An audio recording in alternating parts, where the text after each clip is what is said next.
everyone, and welcome to episode season 2. This is number 30 of my I Love Learning podcast. My name is Dr. Gina Anderson, and I'm the host of this podcast and the CEO of Luma Brighter Learning. Luma helps the transportation and logistics industry save lives through our award-winning learning platform. To find more information about Luma Brighter Learning, you can go to our website at lumabrighterlearning.com. And I would love if you subscribe to our YouTube channel by clicking in the links in the comments in below. And I'm so glad that you are spending this Friday with us here today. Please let me know where you're tuning in from around the world. And if you're ready to meet our guest today, type "let's go" in the comments. And I am so honored and so overjoyed to introduce you to our special guest this week, Dr. Julie Pham, and she just told us the most interesting question for the year, and I'm going to bring her on, and she's going to share that with you. She is the founder of 7 Forms of Respect, and she is the CEO of CuriosityBased. She is a best-selling author, and if you don't have her book, we will post a link to it so you can check it out.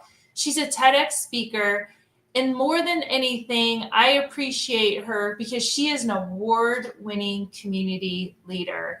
Thank you so much for joining us today. Let's bring her on, and she can share with us, introduce herself, share her special question of the year, because I'm so excited for you to share it with our group, and tell us what you're passionate about. Dr. Gina, thank you so much for having me on. So other important parts of my identity is I'm a refugee and I'm Vietnamese American, which means I get to celebrate 2 New Years.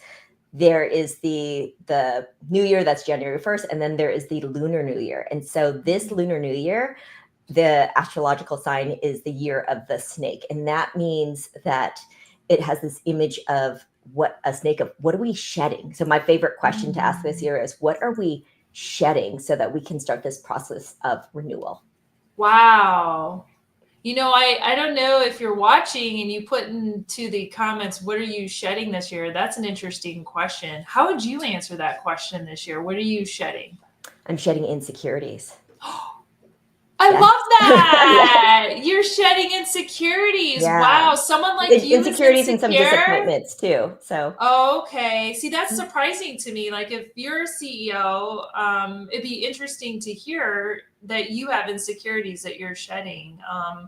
Can you talk a little bit more about that? Yes. I mean, this was actually going to be my story around the hurdles. I will tell you that a couple of years ago, I got to do something that I dreamed of for a long time, which was to do a TEDx talk. And this was after getting rejected and declined numerous times. And I put so much work into this. And I feel like I did a good job. I'm really proud of my work. And then the disappointing part was actually the number of views. So I wasn't picked up to have that many views. And that was very disappointing for me. And I thought I made peace with it. I talked to people. It's just, it's vanity metrics. It's okay. And I thought a lot about also, I had this hope. It wasn't an expectation. I had a hope, though, that there would be lots of views on it. And so I worked through that disappointment. But I got to tell you, I realized that I wasn't over it in December, just this past December, because I was actually getting interviewed on another podcast, and on the prep call, we were going to talk about curiosity. I said, I have a TEDx talk. And that person said, oh, I looked up the talk. The view count is really low. I don't think you should mention it. And that was just, the Band-Aid got ripped off. And I realized that I hadn't healed yet. And so that was just awareness around how I was still carrying some of those insecurities and some of those disappointments. And that's my story of what I'm shedding.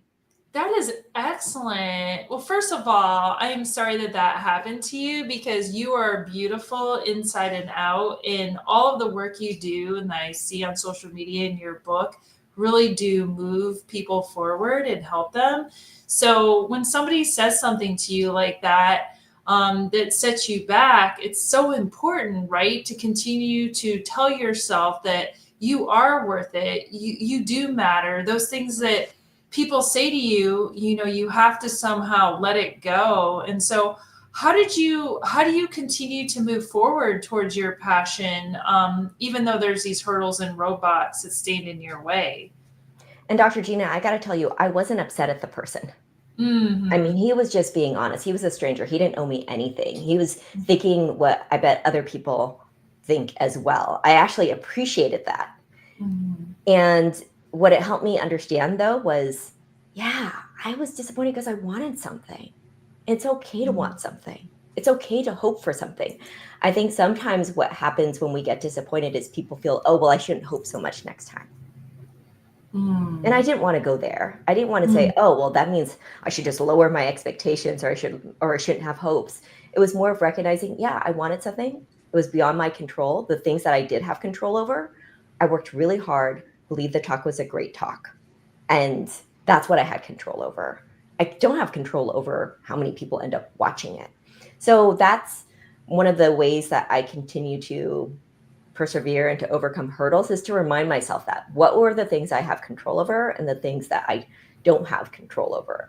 And I'm still, like I said, really proud of my talk. Yes, absolutely. It's so important to focus on those things that you can control, because really that's all we kind of have to help us move forward. So I can appreciate that.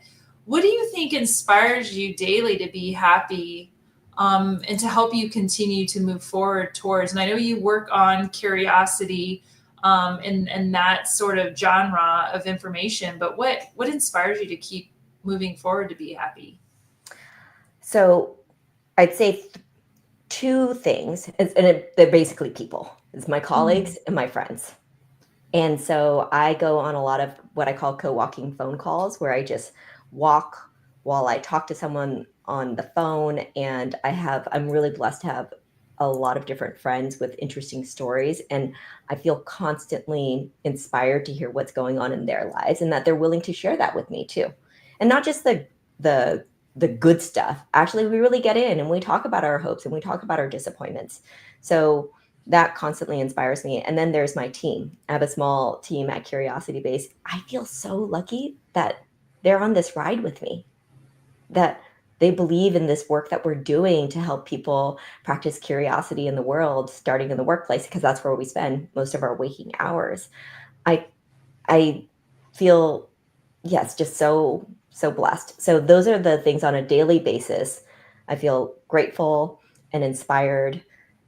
And also then I guess also our clients and the impact that we have on the people who are experiencing our work as well, because it's just a reminder, wow, we can take curiosity for granted, Hmm. and just spreading the gospel of curiosity, which I know you really care about too, Dr. Gina. Yeah, absolutely. Because curiosity is the seed for learning in life. Mm. We have to continue to be curious. Someone asked me, I was in Tampa this week, and you'll appreciate this, Dr. Julie. Somebody asked me, why was it that I got interested in the brain? And honestly, when I reflected on it, it had to do with curiosity. I always wondered, right, why some people struggled with learning, and why other people seem to be just natural in their ability to process information. But someone that couldn't tie their shoe, or someone that couldn't write their name, why was it? When we start asking these questions of why, it really does help us dig deeper into not only our own interests, but opening doors for other interests, right? Is that kind of what you find too with your work in curiosity? Yes, yes. And so, Gina, you talked earlier about passion. I'm going to do a reframe on that. Curiosity is definitely a passion. I actually feel called, though. So instead of saying, what am I passionate about? I like to think about, what am I called to do? And I had a really amazing job when I left to start my own company. And that's because I felt called to help other people practice curiosity in the world, because there's not just the outward curiosity, learning about other people, about other things, accumulating new knowledge, because that was the kind of curiosity that I spent most of my training in. What really inspired me was this inward curiosity. How do we ask ourselves questions? And we are actually a mystery to ourselves. And if we're a mystery to ourselves, that means we're also a mystery to other people. And helping people discover themselves, which is also, I'm constantly discovering things about myself as well, just with the example that I shared with you earlier. That's what I feel called to do. That's incredible. One of the main pillars of interaction modes of learning is learner to self. And as I talked about this past week, learner to self is one of the most underutilized methods and modes of interaction and instruction. Oftentimes, in learning experiences, we don't promote these types of methodologies, as Dr. Julie talks about. And curiosity is just one element of learner to self interaction. So I appreciate that you encourage self-discovery within, because you're right, inward curiosity unlocks so much potential, not only within us, but with others around us. So I love that. What does winning mean to you? Like, this theme this season is all about winning. So from your perspective, what does that mean? Winning means learning. I am a lifelong learner, and so winning and learning sometimes means being wrong or not winning in the traditional sense. And so, yes, that's where it's just, even the example I shared earlier, I didn't win. It wasn't success in the traditional sense. And yet I won a lot in terms of self-discovery. And so that to me is winning. And then also helping other people get to that too, where it's actually safe for us to say, I don't know, or I thought this and now I've changed my mind, or maybe I was wrong about that. Absolutely. I think a lot of times, right, it's hard to take something in as learning as something that can help move us forward. And you're right, it's not always positive. You may learn something, like you said, you didn't have high views on your talk. That not necessarily was winning in a traditional sense. If you thought that the win was having people watch it, but maybe if you reframe that, maybe the win is the fact that you had the opportunity to share your passion that can always build the confidence within, right? So it's reframing how you look at that. But yeah, learning, I'm with you. I'm on the same page with you with that. It's so critical. What would you do if someone came to you in your work and said that they didn't have a curiosity, or they've lost their desire for learning, or their desire to move forward? What recommendations would you have to them to help them move forward and to reignite their curiosity to learn? Dr. Gina, I love this question. And my answer is strongly influenced by this volunteer work that I've been doing a lot with the crisis text line. So I became a crisis text counselor back in November. And one of the rules is no advice giving. And so if someone were to come to me and tell me that, I would just ask questions and listen, because I would want to help them get to their own answer.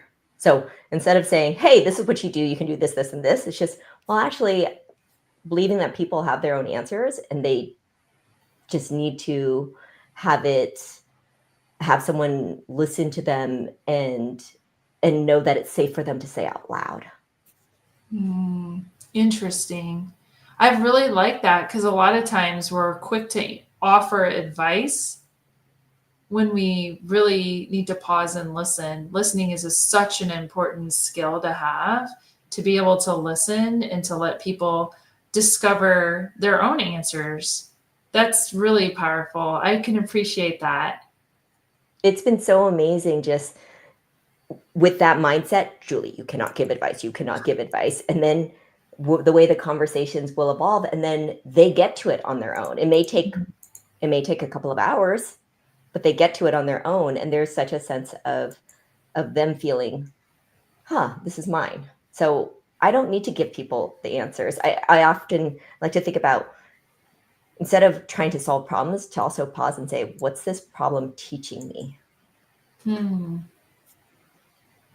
I love that. I love that question. I think we should put that should be our theme. What is this problem or challenge teaching me? Because learning can help us move forward in any seat of life, right? It can help us let go of those things that don't serve us, kind of like shedding, like the snake. It all comes together. Do you want to show your snake? Do you have it? Oh, yes. Let's see the snake. Oh, This is I the year love of the snake. So it's that. an Look at ornament. those Oh, of can you you, that so are there listening. we go. Dr. Julie is showing her snake. I love that. We're shedding it this year. Mhm. One of the things last week is I had Suzanne Jabor on my podcast, and I was so excited talking to her about grief that we didn't ask this question on the air. She actually reminded me after, but we did get the question because she was so excited to ask you this. She wanted to know what's the best way to get back to curiosity.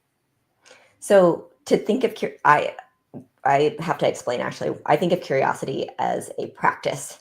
It's something we do and sometimes we don't do. And a lot of times people talk about curiosity as a trait. And I think we are all curious. Sometimes we just don't do it. And so it's actually powerfully vulnerable to admit, I don't want to practice right now. And so to actually pause and to think about that person, maybe a difficult conversation we're having, and to ask first, hey, do I want that person to learn from me? Do I want that person to listen to me? Yes. And then the second question, and this is actually how we ground ourselves and figure out if we are actually ready to practice curiosity. Am I willing to learn from them? Am I willing to listen to them? And Dr. Gina, we can all perform listening, right? We can all say, oh, yes, yes. And yet I'm thinking about what am I going to say next? How do I respond to that? And so to have that pause and to be able to answer that honestly with myself, that helps me get back to curiosity. And then to acknowledge, hey, right now I'm not. Okay, well then don't have that conversation. Because people can tell when you're not actually interested in learning from them. I've been in those conversations. I know I've done that to other people. And I just had this happen the other day where I realized, oh, I think I reacted very quickly. And I could have approached that more with curiosity.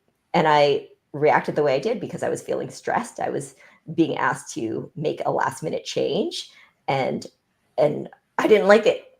So later on, I was just, oh, I don't think I was practicing curiosity in that moment. Interesting. Where can people find more information about curiosity from you? We're not done. This is a good point because I'm really interested in learning. I want to learn about your views on curiosity. If someone's listening and they want more information about that and how you can listen and learn about curiosity, where can they find information from you? Well, you can go to my website, CuriosityBased. I also have a YouTube channel that's also CuriosityBased. That's BASED. And then also, please watch my talk.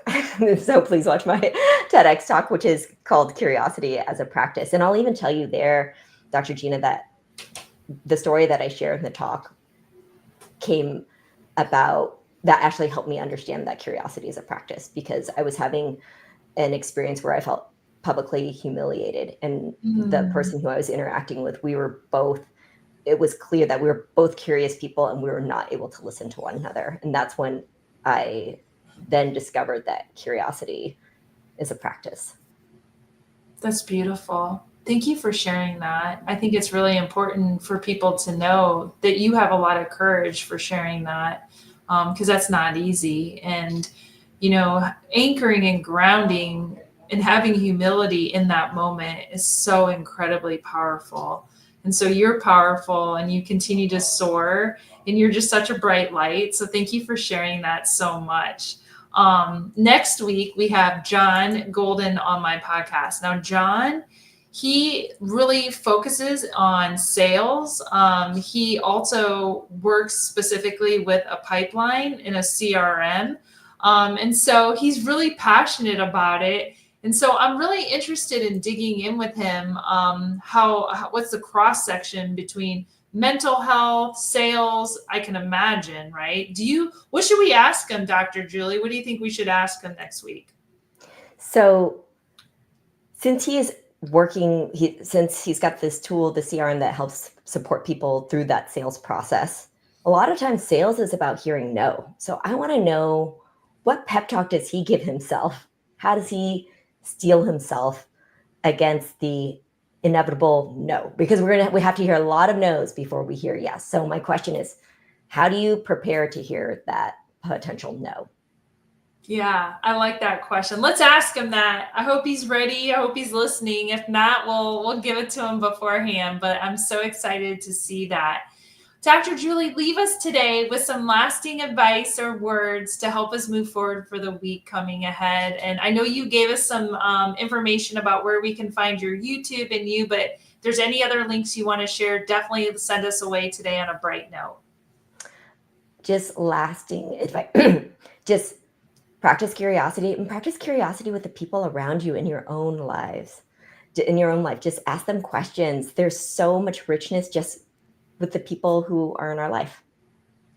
Awesome. Thank you so much. It was so great meeting you and having you here today. Please, if you're listening, connect with Dr. Julie online, read her book, access her resources. She's a wealth of an amazing information. Thank you for joining me. Until next time, we will see you next week on my I Love Learning podcast. We'll see you. Thank you. Bye.